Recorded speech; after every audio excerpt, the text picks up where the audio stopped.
to the Spanish enclave of Ceuta. So far, 41 migrants have died trying to reach the Spanish territory.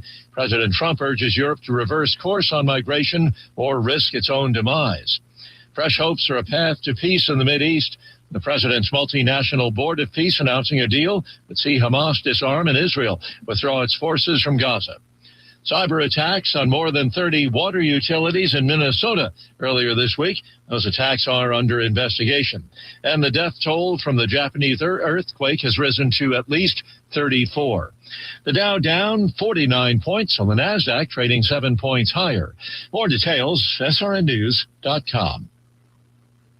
Hi, I'm Kirk Cameron. Christian Healthcare Ministries is not another health insurance policy. If you're tired of year-long contracts and pointless restrictions, CHM offers anytime enrollment on your schedule and at your convenience. With CHM, you're paying half the cost of a traditional health insurance plan. So that puts more money back into your budget for everyday needs. Plus, you'll have access to CHM's care solutions for virtual appointments, prescription savings, surgery support, and more. My family and I joined in 2018, and it's changed our lives for the better. We love paying way less while helping other believers afford their medical bills. Take the leap of faith and see why Christians across the nation are better with CHM.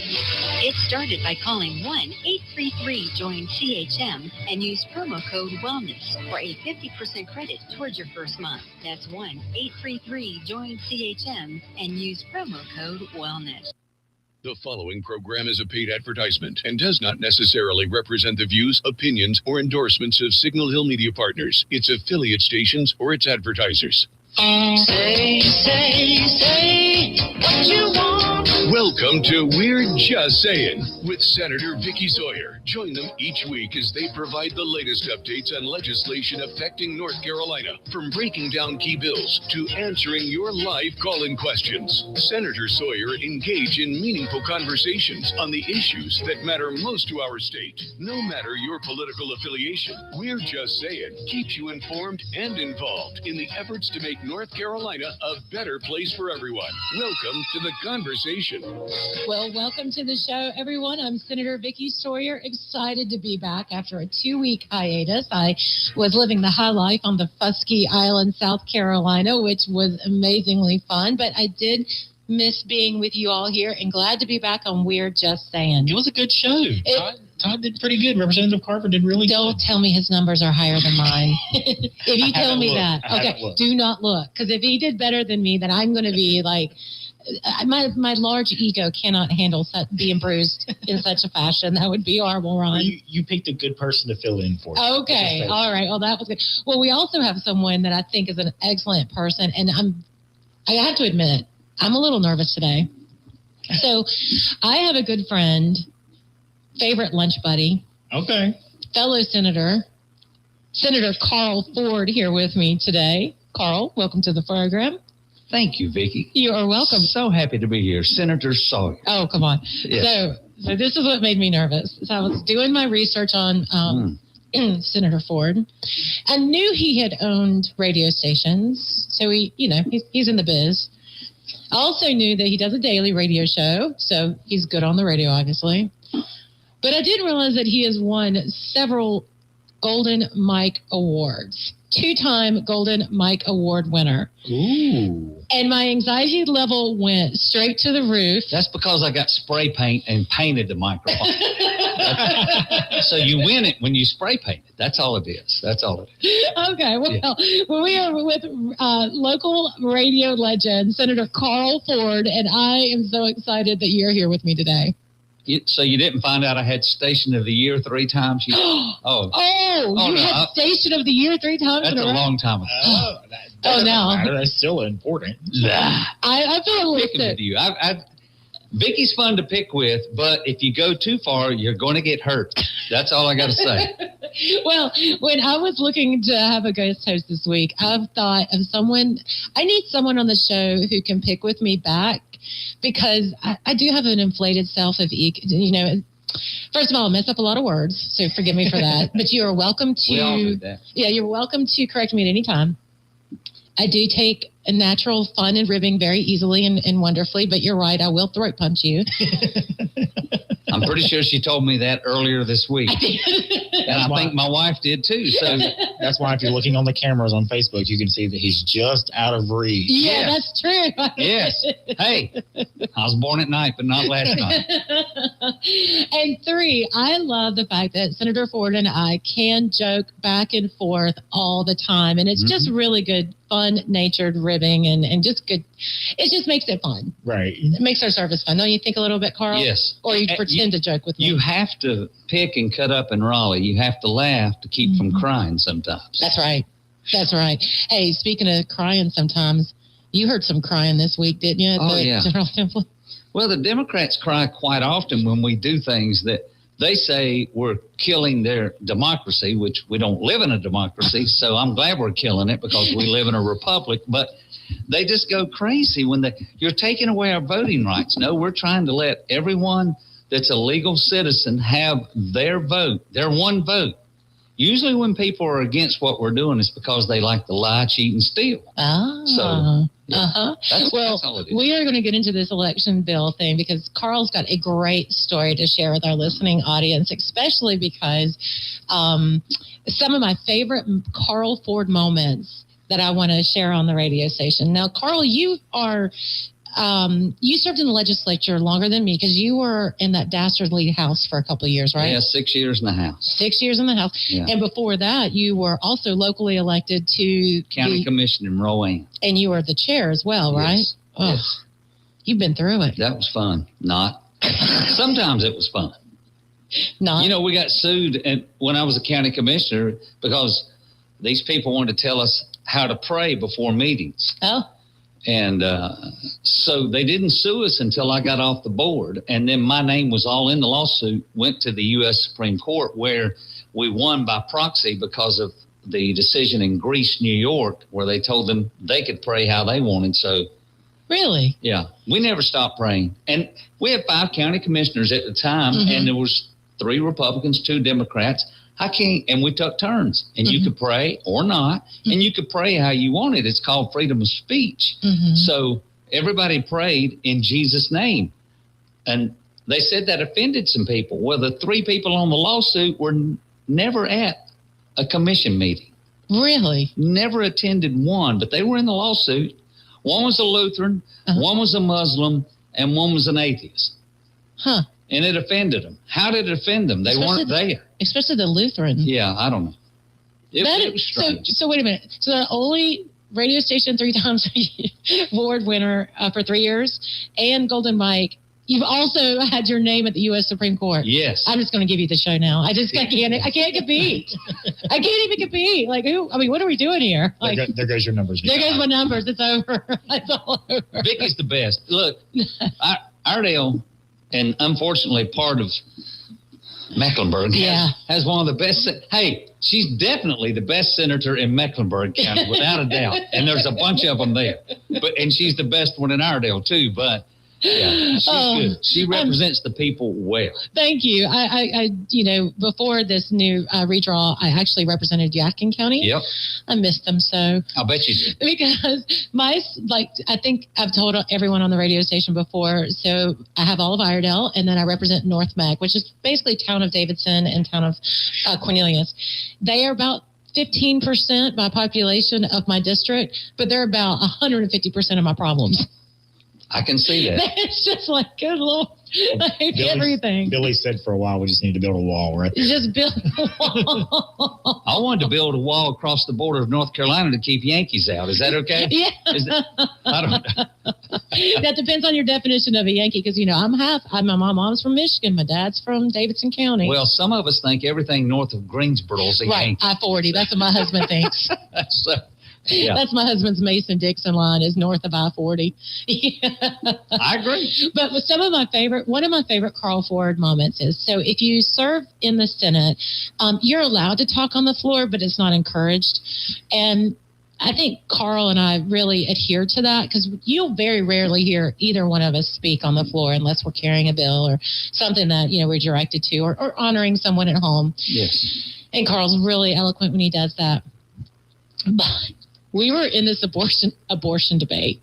You know, Carl doesn't say a word on the floor. Hardly ever. Never unscripted. And I could see, and I could look over, and his ears were red, and then you could see the temperature going up because he is unfortunate. See, I'm sheltered from folks in the minority party because behind me are all Republicans. But sitting right behind Carl Ford on the floor are some of the most vocal of our Democratic colleagues. All female. And they like to talk a lot. A lot. Every session. Yeah. And so Carl has to sit there. And so this was a session or so ago. And it was and you could see the temperature rise. And it was like this delayed response where he was poking his finger where he was getting ready to hit that mic. And the next thing you know, it was like pop. And next thing you know, Senator Ford, for what reason do you rise? It was basically to tell them all to go to H. I didn't say that. No, you did not. Yeah, they just push my buttons on some of these things. I know. They talk about, well, one time we were talking about the death penalty. Mm-hmm. And they said, I can't believe we want to. Oh, that's right. That's what it was. We want to kill innocent life. And they kept saying innocent life, people that are on death row. That's not innocent life. So they kept on and kept on and kept. And finally I hit the button and I said, hey, innocent life are the 75 babies that are aborted every day in this state. Mm-hmm. That's innocent life. If someone has committed a heinous crime, without a shadow of a doubt, line them up, I'll pull the trigger. So that didn't go over well with the Democrats. But I felt good about it. I know. And there's been a few other times they talk about innocent life, and it has nothing, and how much they care. During the pandemic, they talked about innocent life, and we needed to protect all life, and because some of us weren't wearing masks, and it really bothered them. And they brought up the whole innocent life thing, and I stood up and let them have it again. So they need to choose their words a little more wisely. Well, speaking of choosing words wisely, and we're going to get into this bill, but one of Senator Ford's another favorite moment, I wish it happened this week. I only heard it through others and through him, but you kind of almost had a little dust up. Did you not? Yes, and I always stay in the session till the end. Mm-hmm. But my son was in town, and he was over in my office, and so we had finished our business, and it was notices and announcements. So I slipped out the back and went around, and when I got around to the other side of our chamber, there was one guy and one young lady there, and he said something. He said, "Thank you for your service," and mumbled something. I said, "Did you say something?" He said, "I said, thank you for your service." I said, "You said something after that." He said, "I said, thank you for your service and your destruction of our democracy." I said, "Well, it's a good thing we don't live in a democracy. We live in a republic." He said, "Well, he got real frustrated." He said, "This country might be a republic, but our state's a democracy." I said, "Well, you've got a right to your opinion, and it happens to be wrong because we live in a republic." He's about 6'5", 300 pounds. And I looked around. There's no police. There's no sergeant at arms, anything. I'm going, I may have bitten off more than I can chew here. But anyway, I just kept walking, and he started actually walking the other way. So it turned out all right. But he said something again. I said, "We live in a republic," with a very loud voice. By that time, Sergeant of Arms heard me, and they came out. But I was on my way to the other building. I love it. That is my pet peeve. When you see the protesters out front of the General Assembly, and they're like, "Save our democracy, save our democracy." And I'm like, you goofballs, like, open up a book, read what that means. If it was a democracy, that means that you would be inside of here, and everybody in North Carolina would have to show up for every decision that is made on every little thing. That's why we're a representative republic. That's right. Come on, Democrats, change that narrative, because it's not. But so they said we were killing democracy. Yes. Good thing that we did, because we don't have one. But we are doing some election rules and changes. And one of my favorite things, and you said before the show, I want early voting to be collapsed down to like 5 days. I mean, I truly do. So this is a first stab at that. In the primary, we are going to change the early voting from 17 full days to 10 full days. So we're not messing with the federal elections, because when you start messing with a general election, that's federal law, and there's a lot more things into that. But with the primaries, not all states have a primary election. Some states use their local parties to elect their candidates. So it's actually a privilege to have a primary. Yeah, and the primaries are run basically by the parties Mm-hmm. and the state. Mm-hmm. So, and going down to 10 days is still probably a few days too many, but I'll take it, because you and I both know, and we've heard stories that during this past primary, there were days when 15 people showed up the whole day to vote, and you're paying all these workers.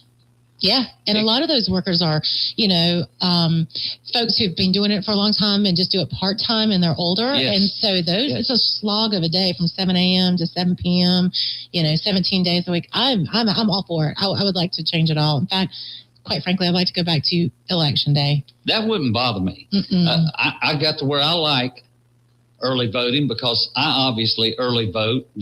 I go around to every precinct, or try to, on election day. Yeah, me too. I got a lot of them. I know you do too. So it's 41 in Rowan and 23 in Stanley, my two counties that I represent. So it gets a little busy. Wow. And I've never made it to all of them yet, but I'm going to try this. This is going to be the year. This is going to be the year. And the reason you can't make it to all of them, not only the distance, but there's always people that want to talk. You can't just ignore them and walk away. No, you have to talk. Yeah, you have to talk. Another thing that we're doing with this bill I thought was really cool is that you can identify and remove deceased voters from registration rolls more aggressively than you could before.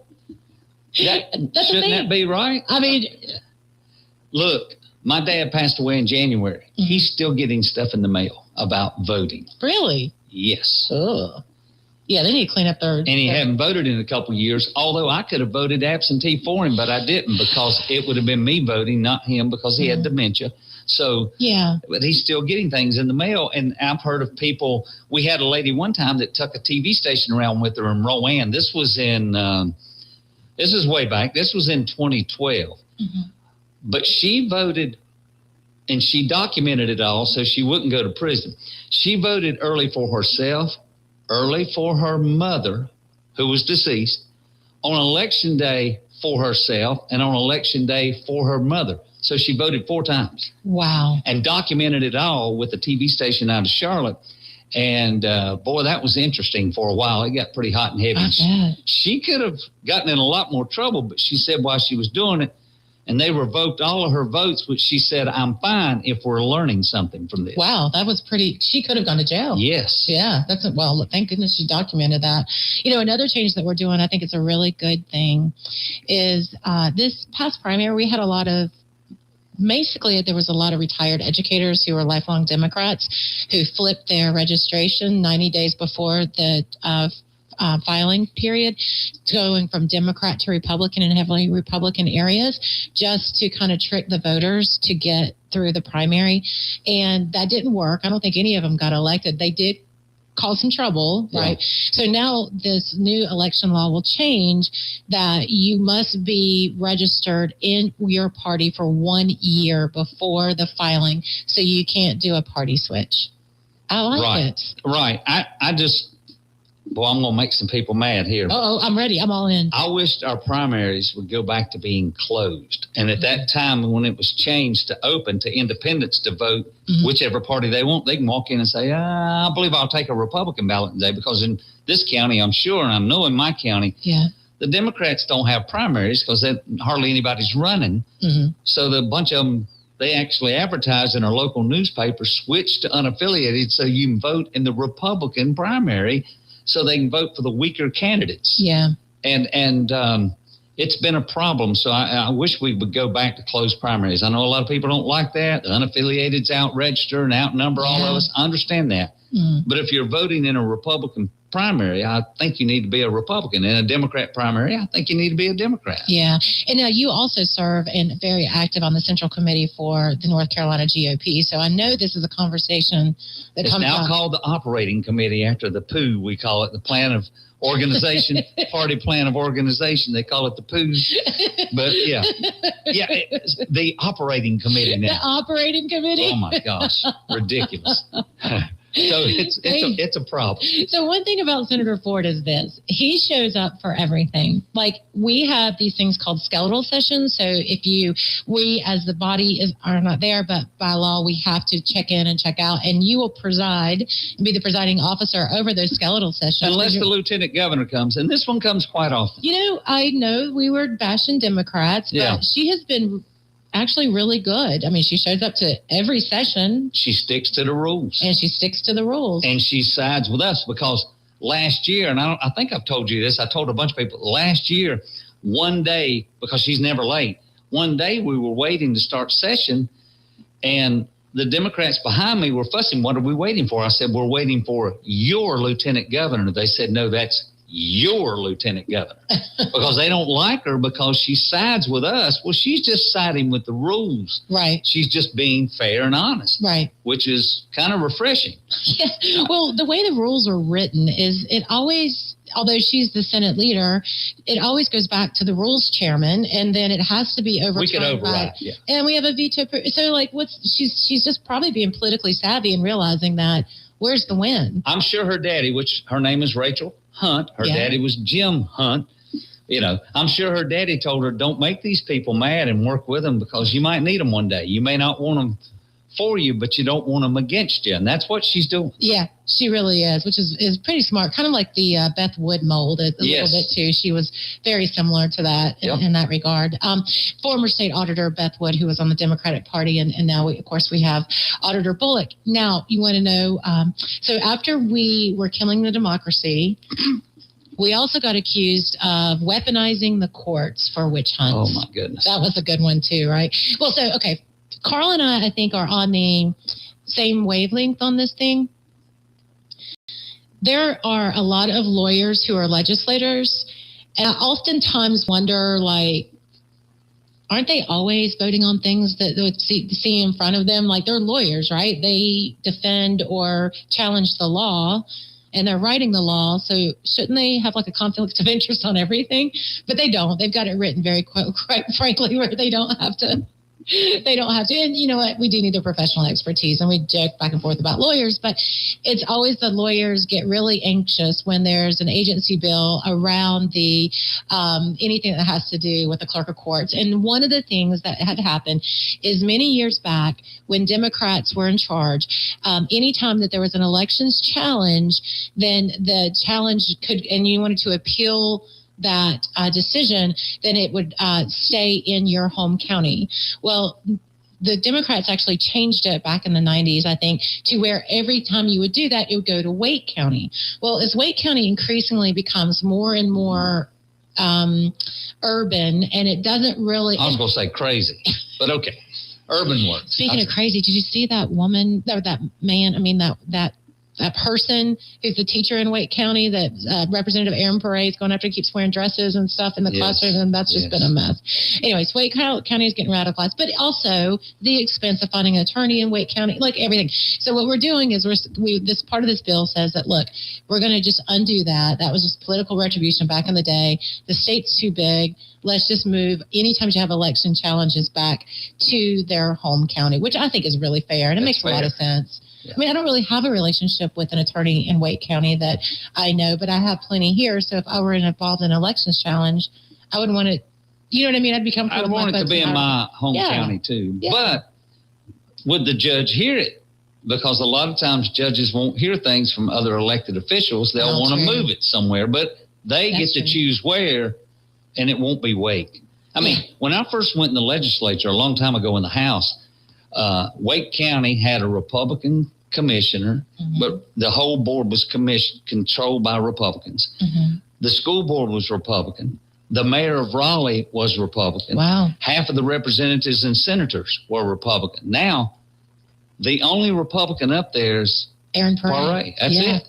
Yeah. And she's in the house and she has part of Wake or she'd be in trouble. Yeah. So it's definitely changed. Yeah. And that's the people moving into the area. I mean, it's the same way with, look at McQuarrie was mayor of Charlotte. Was he the last Republican mayor? I think so. I believe so, yeah. They'll probably never have another one. Yeah. Probably forever. There's just no way they can. There's just no Well, way. I mean, in my towns, I have Salisbury. It's now an all Democratic board. And Republicans never win a precinct in the heart of Salisbury, the three main precincts. And in 2018, you're going to love this. I told you this, I think. I want to hear it. In 2018, in the primary, me and my opponent tied in one of the precincts. I said, well, how did I tie with him? He's from Stanley. How did he do that good? And so I called the Board of Elections. I said, I see this gray. It says we're tied. And she started laughing. She said, yeah, y'all tied. 0-0 because no one took a Republican ballot. It was the Civic Center in Salisbury. No one asked for a Republican ballot, so we tied 0-0. That is hilarious. That is funny. Oh, Lord. So Salisbury, not a big fan of yours? Not really. Yeah, okay. A Republican never wins those precincts, those three precincts in the heart of Salisbury. The rest of the county makes up for it, but yeah. I get you. I don't think I'm a very positive person in the city of Charlotte's eyes right now. So I Probably not. I kind of think that. I get it. The 77 South thing, I know. Now, I'm always jealous of Senator Ford's district because when I was going first in my 1981 VW Rabbit diesel, leaving from Davidson County, North Carolina to UNC Charlotte, I remember them in 1993, them starting the road construction or continuing on I-85. Now, I-85, man, through that earth, it's got beautiful roadway all the way to Charlotte, concrete. 4 lanes. 4 lanes. We don't have to pay a toll. Don't have to pay a darn toll. Jealous. We pay our taxes. That's all I got to say. I think you had Elizabeth Dole. How is that? Now, you tell me, we only have about 2 minutes before the break. Tell me how I-85 got that beautiful roadway widened. To be honest, no, lie to us. No. When Martin was the governor, and there was a Republican that was on his transportation board who was from Salisbury, and she happened to make sure that the interstate didn't get widened in southern Rowan and into Cabarrus because they were controlling everything. They didn't want southern Rowan to outgrow Salisbury. So it took later on in McQuarrie to get it widened, and us push along. All of us were pushing for it, and then boom, it happened. Yeah. But yeah, there was a long time where there was a huge bottleneck, and in Friday afternoons in southern Rowan, you didn't want to be near the interstate because it was a literal parking lot. Wow. It's still pretty crowded, but it's moving now pretty fast. Yeah, it is. Yeah, so the jealousy is always there. It's good stuff. Good stuff. Good stuff, yeah. Well, tolls in North Iredell and now in South Iredell are not necessarily good stuff. And we're going to see, and maybe after the break, we'll talk a little bit about your thoughts about this $300 million sweetener, I would say, to the communities in and around Charlotte that would agree to rescind their vote, to approve their vote for 77 South. Well, thank you for listening to We're Just Saying. I'm Senator Vickie Sawyer, along here with Senator Carl Ford, radio legend, and just killing it out here today. Thank you for listening. I learned patience from my adoptive dad. All he had to say was, "Hey, you got this. Just breathe." Hey, we're pretty good. Yeah. Might have to start a band. I got it. Learn about adopting a teen from foster care. You can't imagine the reward. Visit adoptuskids.org to find out more. This message is brought to you by Adopt US Kids, the U.S. Department of Health and Human Services, and the Ad Council. Hear that? That's the sound of your life. Perfectly imperfect. Beating in rhythm to the world you've created. But every time you drive after drinking, the music gets drowned out. Your life sounds pretty great Don't let a buzz ruin it. Buzz driving is drunk driving. Don't drive buzzed. A message from NHTSA and the Ad Council. You took the first step and quit smoking, but even former smokers may still be at risk for lung cancer. That's why SaveByTheScan.org wants you to know about a new low-dose CT scan that can detect lung cancer early. It takes only 60 seconds and could save your life. You took the first step, now take the next. Visit SaveByTheScan.org for a simple quiz to see if you're eligible and talk to your doctor about screening. SaveByTheScan.org is brought to you by the American Lung Association's Lung Force Initiative and the Ad Council. All right, son. Time to put out this campfire. Dad, we learned about this in school. Oh, did you now? Okay. What's first? Smokey Bear said to. First, drown it with a bucket of water, then stir it with a shovel. Wow, you sound just like him. Then he said, if it's still warm, then do it again. Where can I learn all this? It's all on SmokeyBear.com with other wildfire prevention tips. Because only you can prevent wildfires.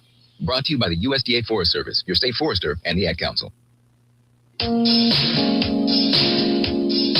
Welcome back to We're Just Saying with Senator Vickie Sawyer and Senator Carl, the microphone Ford. We're glad to be here with him and have this radio legend on here today with me. And, you know, we're going to talk about the jealousy I have over I-85 versus 77. But, you know, I'm a big girl. I can get past it.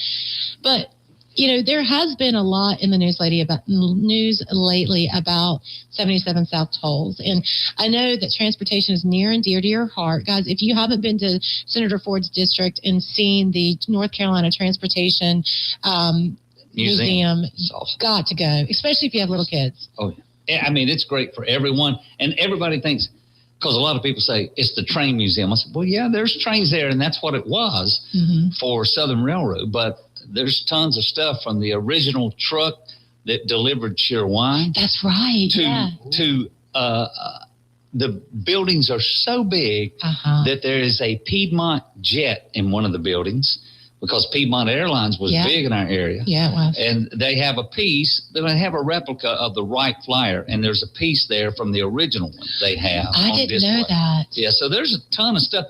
Some of the original highway patrol cars from over 100 years ago. Wow. There's tons of transportation-related things. And, of course, big events like Polar Express and all that sells out every year.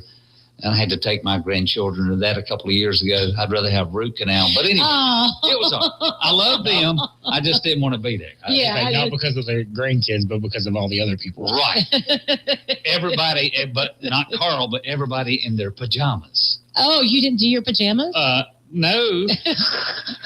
I would have paid money. No. That's probably why he didn't do it. He probably has Senate pajamas, too. And by the way, I didn't get free tickets or anything. So make sure to know that. I paid for that. Yeah, I know. I had that same question the other day because all this stuff is going on. And sometimes, like, they'll just drop off free admission to, say, an event or festival at your office. And I'm like, I'm not going to this. I don't want this. Do I have to report it? It's like always this thing, like and I'm talking about little things like a festival or something like that. I'm like, oh my gosh, now do I have to report it because it was just laying here? The only thing we don't have to report is people can feed us because that doesn't hang around. So you can take all the free food you want. Oh. So a Food Line would like to make a donation every week and about $100 worth of groceries. I'm just picking. No, he's just picking with you. A couple of days. Yeah. Now, toll roads, those people in Mecklenburg, the MPO is where, let's just be honest, I served on an MPO in Rowan Cabarrus. I call it a rubber stamp board. It's federally mandated, so you have to have it. Metropolitan Planning Organization is the MPO. And they get the first say, and it has representatives from every government in that area. And as a rubber stamp board, me and one other gentleman, when I was on it, were the only ones that ever voted no on anything. Really? I would vote no to put in 2 more miles of sidewalks in Concord when we need roads paved. Right. I'm sorry. No. And they'd always tell us that famous line, it's another pot of money. I said, well, we need to take that pot and shift it over here and pave these roads.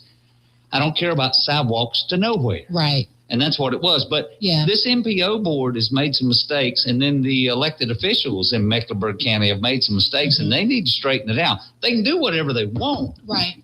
But they need to vote right and do right. You can't, once you get something, you know how this goes, with transportation rolling, it's hard to roll it back. Mm-hmm. So they need to make up their minds down there in Mecklenburg County. Yeah, and so I know that I went on Breaking Brett Jensen, WBT, and he had caught me when I was on the road, and he'd asked about my thoughts on the DOT offering a contract sweetener of $300 million with community investment into that area that has been very concerned about the 77 South tolls, and $300 million. I mean, that's a ton of money. And the part of it is they'll reinvest and do parks. They're talking about like a food bank infrastructure for like in a food desert. There's all of these community reinvestments, which on the surface, I'm like, yeah, okay, fine. I'm glad a community is getting much needed resources. But then on an appropriation side and what things that you and I deal with in the Senate, I'm like, man, now every community is going to hold the DOT hostage to build parks? No. Like, what precedent are we setting? Because transportation projects are never easy and without controversy, right? As far as a business with a turn-in or something like that gets cut off, that's horrible, and you got to do that. But when you start paying off, that's not good. Electeds with community investment money, when Carl, you know this, we had $144 billion worth of requests for new roads in North Carolina, and we only have like an $8 billion a year budget for transportation. Yeah. Yeah, it's phenomenal. And this is another thing, we talked about it earlier, but could you imagine trying to build an interstate system today? Because everybody would say, not in my backyard, and they would be screaming. And the interstate either wouldn't happen or it'd look like a giant snake going around all these neighborhoods and stuff. You just couldn't do it. Right. And so I don't think we are to pay off these communities. I mean, parks money needs to come from parks money. It's called part of grants and everything else. Parks and recreation. You can't mix the two, I don't think. Transportation is a little convoluted all by itself with sidewalks, and don't get me started on stupid bike lanes. That's my opinion. And all this other stuff, it's just bikes. Bam. All right. So actually, I do agree with you on bikes. I do. When I was a kid, we rode bikes everywhere, all over. I grew up in Kannapolis, all over town. And this was funny. They told us to ride our bikes on the sidewalk. Now you might get arrested for riding a bike on the sidewalk. Yeah. So everything's just different now, but you can't mix all these monies up and incentivize in the wrong way, in my opinion, there. Yeah, agree. Because what's going to happen is that's going to be, my assumption is that's going to be wrapped in the total cost of the project. So then the actual contractor will be the one to have to pay for that. And that will eventually be reimbursed through the tolls and the ratepayers in that community who are paying the tolls to get on there. So it's not like, it's almost like a loan, right? Yeah. I mean, you're going to get the money either way, or they're going to get their money back either way. But I guess whatever it is to get the project going, if that's what they have to do. But I just have complete concern for this setting a precedent for other areas to hijack our transportation budget so that they can get community investments, which quite frankly are a city of Charlotte responsibility. Yes, and if they get it, you know and I know, because there's big competition and jealousy between Raleigh and Charlotte. Oh, it's coming. And Raleigh will say, where's ours? And then Greensboro, and then Winston-Salem, and then everybody else. Well, I think that's going to happen, and it already has. I saw some news coming out of Wilmington, and I believe a few other areas that want us to give them the same ability to increase the sales tax so they can have the same as what Mecklenburg County is having, so they can go ahead and invest in their roads. I mean, it's just what I said all along, that this is just a slippery slope. And they don't realize how much money we're spending still in Western North Carolina. Just I-40 alone is billions. It is. Getting that thing back to where it's supposed to be, 4 lanes. And I don't know if you remember this for the city of Charlotte during COVID. I recall they have a very controversial budget spend of about $250 million for community rehabilitation for that same area.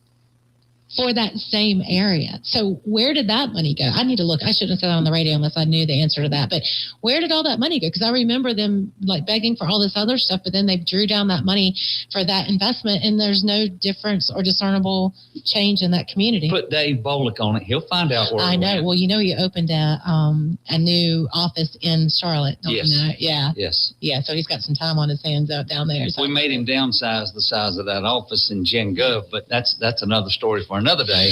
There's nothing wrong with him having a few offices, but we cut it back. Because you know me, I like to cut. I don't like to expand government. I like to cut. So my favorite that Senator Ford and Senator Alexander, so they chair, is it Hannig that's along with you? But you two, their philosophy is similar, but also kind of runs afoul every time because Mr. I want to cut it all over here is there. Less government. And I love it. Get government out of the way, and then everybody will prosper. But in this last budget cycle, you guys did a lot of good stuff in your Gen Gov budget. You want to talk about a few of those things? And we did a lot of big cuts, too. We cut when an agency has all these positions, and they have some of them, a lot of them haven't been filled in over a year, and you're operating just fine, you might not need that position. What they were doing was taking the money with that position and using it for something else. Mm-hmm. Not anymore, because we cut those positions. And some of them, to be quite honest, there was like almost 20% of them those positions have been open 3 years or more. So we cut those out, and then other people got the idea and started doing it across the board. Mm-hmm.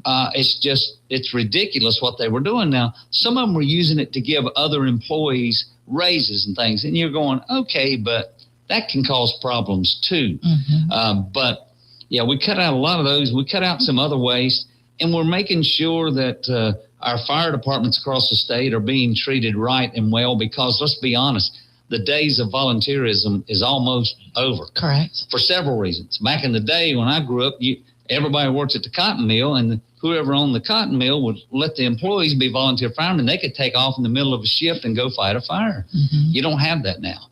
And with all the federal mandates on the training, who can afford it? Who can have the time to do all this training? So we're making sure the fire departments get money. And, these ridiculous rules is they have to replace the tires on a fire truck. They're supposed to replace them every 7 years, whether they're worn out or not, because of dry rot. Well, guess what? They sell them in all these construction companies, and everybody buys them and rides them for another 10, 15 years. Really? So they're having to replace them, so we're giving them money to help with that. And there's all kind of crazy stuff like that. But we're trying to spend, I always say you tax fairly, mm-hmm. but then you spend use a half a brain to spend the money. Mm-hmm. It's taxpayer money, and you got to spend it on essential services. Mm-hmm. What I always say. I don't go for the fluff on anything. Agree. I completely agree. I love what you guys did with the budget this year on Gen Gov, and I'm proud of all the cuts that you made. And I know you had to hear the wailing and gnashing of teeth. Yeah, and I'm used to that. But to your point, I'm married. No, oh my. His wife is fabulous. Again, the views and opinions expressed on this station are not those of WAB. And I have grandchildren. I know. But they fuss and get what they want. That's different. Well, Senator Ford's wife also works with him. Yes. And she sang the national anthem for our 250th celebration at the Old Capitol. You guys did an amazing job. Another Senator Alexander and Ford production, and you guys did amazing. It was great to be in that old Capitol. I would do it more often. 1834 Capitol building. And oddly enough, you know why that one was built? Because they were fireproofing the other Capitol and burned it to the ground. Really? I knew it had burned. I just didn't know it was about the fire. They were fireproofing and left some of the stuff on the roof overnight, and then overnight, it caught on fire and burned to the ground. And really? Hello, we might need to build a new one now. And this thing, that old Capitol, if you've ever been to Raleigh, mm-hmm. you've got to go see that, because it's just phenomenal. It's beautiful. Beautiful rotunda, the statue of George Washington inside, one outside. Our 3 presidents from North Carolina, statues outside. In the Senate and House chamber, just beautiful. Good grief. And the seats are a little small. Yeah. And the seats in those chambers, that was your office, was your chamber seat, and your desk was where you kept everything. At that time, they called the leader of the Senate the Speaker as well as the House. And both of them had an office. Nobody else did. So it was different, but that place is just beautiful. Yeah, and I bet there'd be a lot of transparency in governance if we could eliminate all of our offices and we just all had to work right there together. Oh, my goodness. Could you imagine? We'd all kill each other if we was working that close all day, every day. Yeah, I know, but that was an amazing, beautiful ceremony. I just love that you guys have done that, and Angela was just amazing with her singing, and it just gave me chills. So it was just amazing. It was a great time. day. Well, so we did do some other stuff this week. We did some budget corrections, and those are kind of things that are like terrible bills they're terribly long bills that, if a period's off in one or something, it's where the, statutes guys go through and say, this isn't exactly right. So we got some of those things in there, but there were some other good things that were kind of in there. One that was interesting to me is a little bit of money for PGA to make sure that the tournament stays. This is where he doesn't like that the tournament stays in the Wyndham in Greensboro. So this is a Carl Ford, I don't like government providing essential services. A golf tournament is not essential. Now, does it bring in revenue? Yes. Yeah. How much? Well, they'll tell you one amount, and I say when they tell you this is how much a Super Bowl or something like that brings, cut it in half, and that's a good starting point, and probably work your way down because it's full of holes. Okay, so I'm gonna give him another one that's gonna make his hair stand on end. $25 million towards the Military World Games to be held in Charlotte next summer.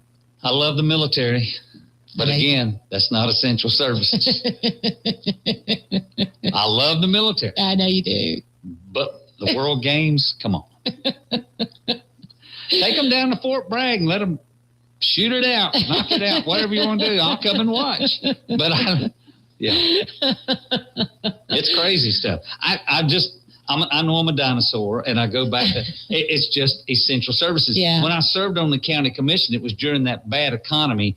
I got elected in 2008, and it was real bad. And so our county manager had been a county manager in several counties for 35 years, and he said, "Guys, this is the first time I've ever been a part of a budget where we're looking for places to cut and not looking for where to spend all the extra money." Yeah. And we were cutting, and we cut our budget $5 million. And at the time, $5 million in the county budget was pretty big. And we did furlough days for employees, and the county commissioners took furlough days and cut our pay. And we made it through it and did well.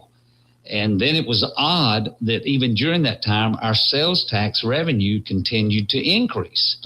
Nobody saw that coming, but it did. Now, property taxes went down a little bit. And we did a reval that year. And some of the cities wanted to change the year on the reval because they knew the values were going down. I said, no. You can't wait to get it when it goes up. You're going to have to learn to live like the rest of us within your means when your revenue goes down. Just like everybody else is having to do, and that's getting laid off at Freightliner or wherever else. And that was an interesting time. The city of Salisbury and one other town got really mad at me. But the rest of them went, "You're right. We'll just got to learn to cut back too." I was sitting here thinking about Angela and Carl Ford talking about their house budget. I wonder how that works. Do you think he goes, "Angela, you don't need to get your hair done today"? Yeah. Angela, you can't buy those shoes. He's sitting here, right? Yeah. Exactly. That's another argument that's a little different. Okay. That's wondering how that works. He cut his budget. Yeah.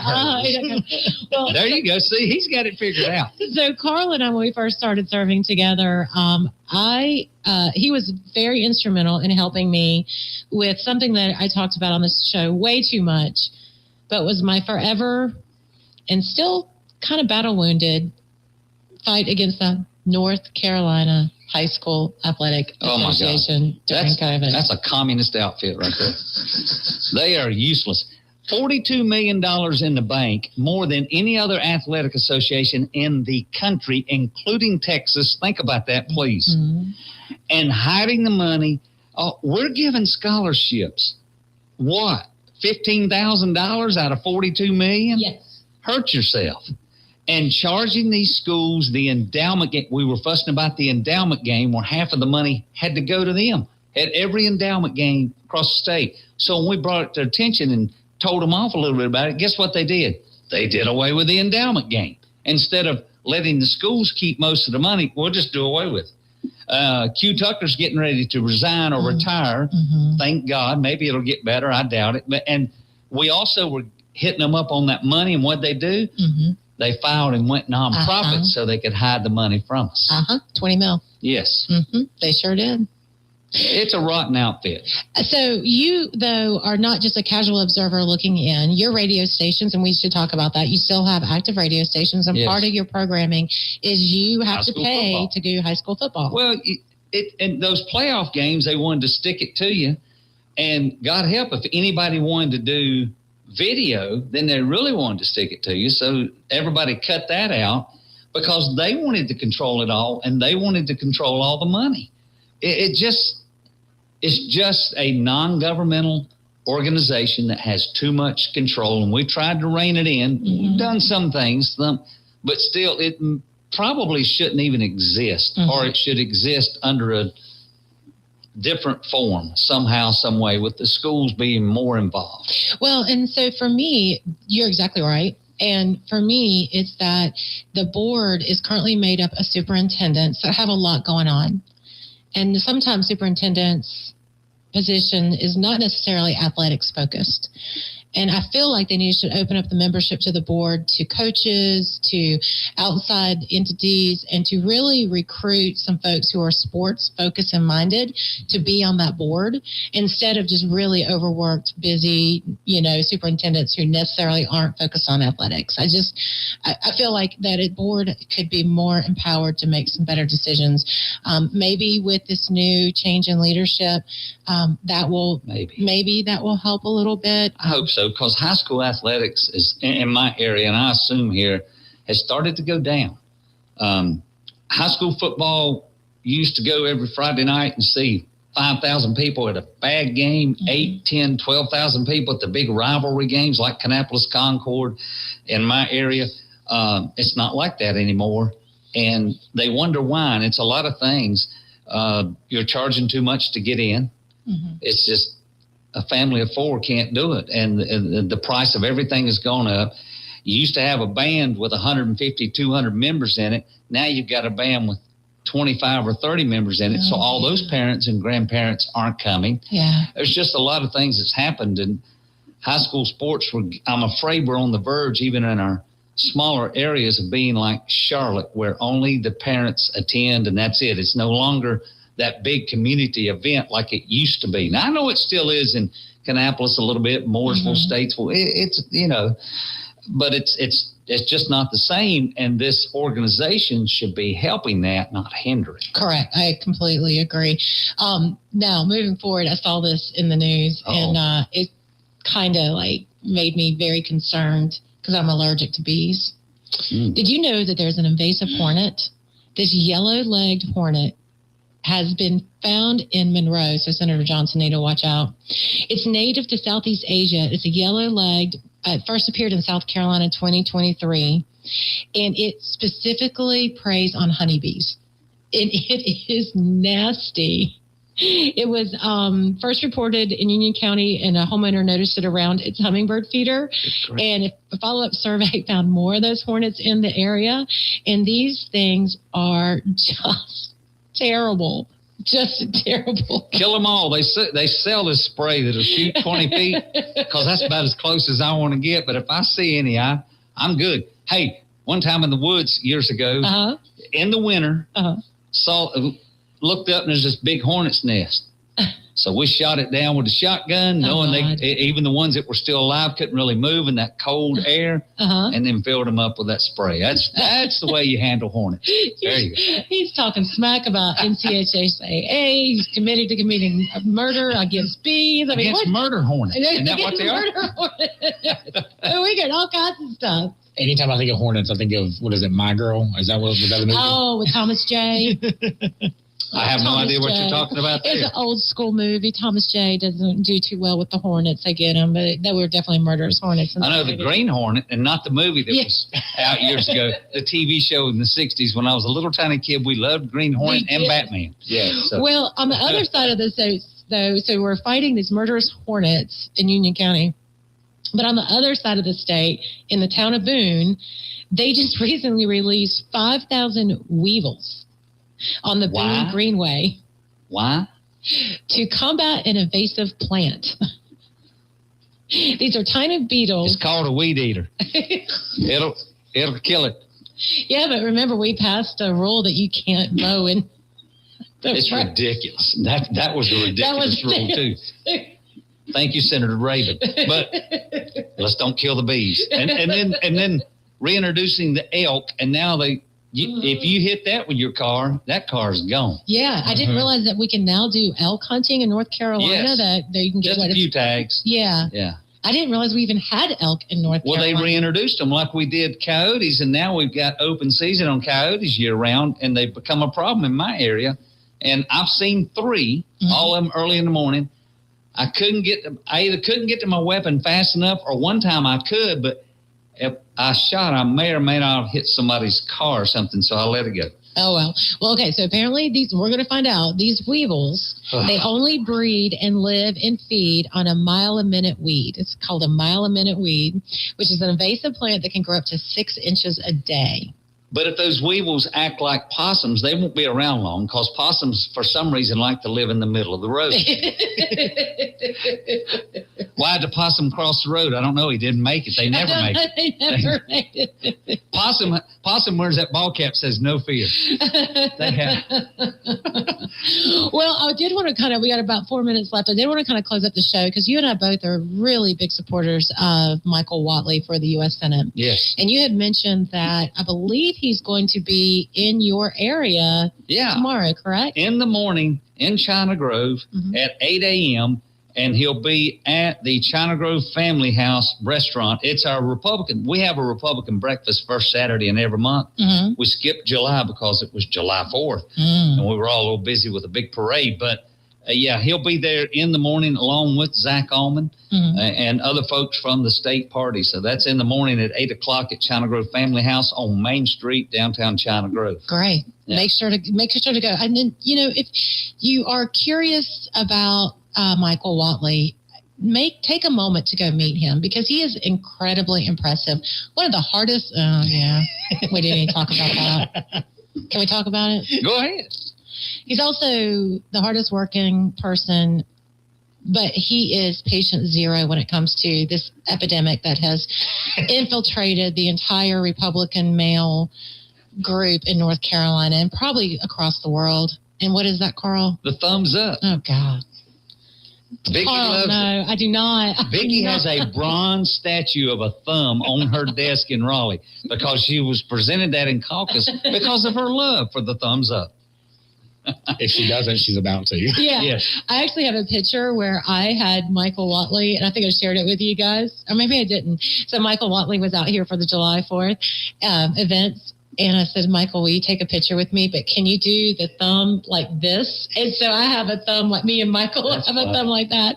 I don't know why I don't like the thumbs up. It just seems cheesy to me and a little like theatrical. I don't know. I'm just not a fan. It just kind of weirds me out. I know it's a Trump thing. I'm a supporter of Trump. Whatley is patient zero with the thumbs up. Y'all pray for Vickie and her thumbs. Thumbs up, Vickie, all the time. Thumbs up. Well, you want to know what? What? Carl Ford, I'm going to give you a 2 thumbs up performance on today's radio show. It's good enough. I'm so grateful. Good enough for government work. I am so grateful that you were here with us, and thank you. And I hope you choose to come back anytime, because we are going to be doing a new series where we're going to be revolving different hosts.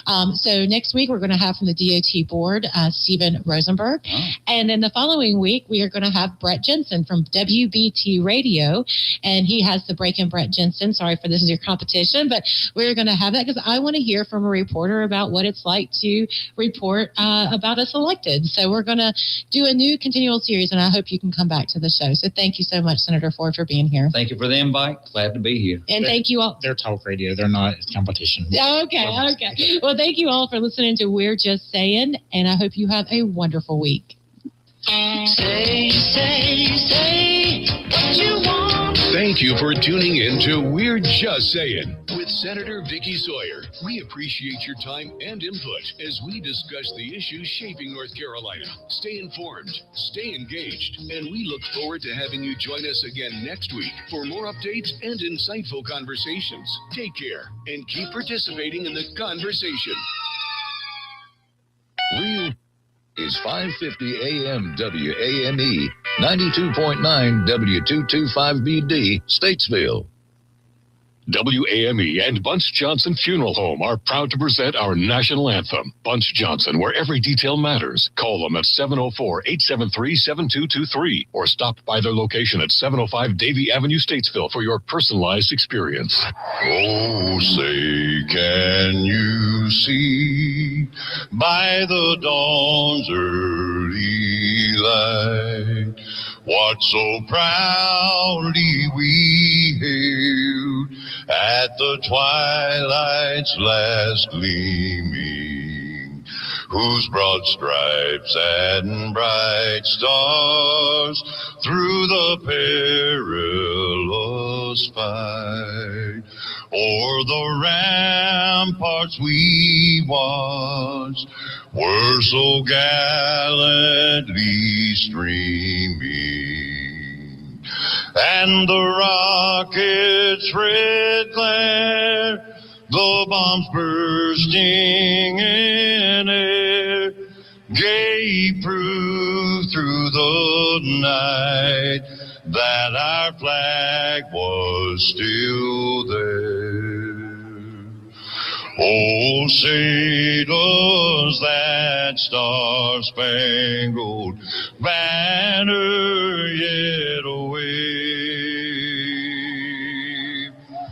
o'er the land of the free and the home of the brave?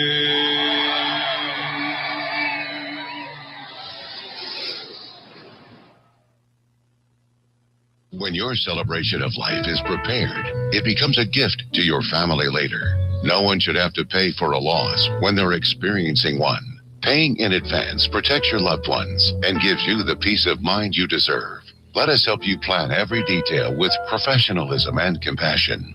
We're Bunch Johnson Funeral Home, 705 Davie Avenue, Statesville. Call us at 704-873-7223 to schedule an appointment.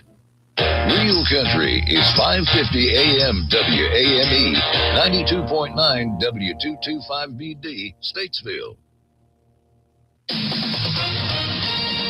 With SRN News, I'm Bob Agnew in Washington. Hamas has confirmed it will disarm as part of a deal announced by President Trump that also requires Israel to end its strikes and withdraw from Gaza. It marks a potential breakthrough in ending the war, but implementation faces major challenges as well. Hamas also said that laying down its heavy weapons, which would come later in the process, is contingent on the creation of a Palestinian state. That's something Israel's current government adamantly rejects, saying that it would be the base of future terrorist attacks. Major oil companies reported massive layoffs while fighting between Iran and the U.S. impeded petroleum shipments, tightening up the supply. Prices for Brent crude soared above $100 a barrel for much of the spring months as a result, and that, of course, led to big profits and because of the constrained supplies. Right now on Wall Street, it is a mixed bag. The Dow is up 63 points, the Nasdaq up 23.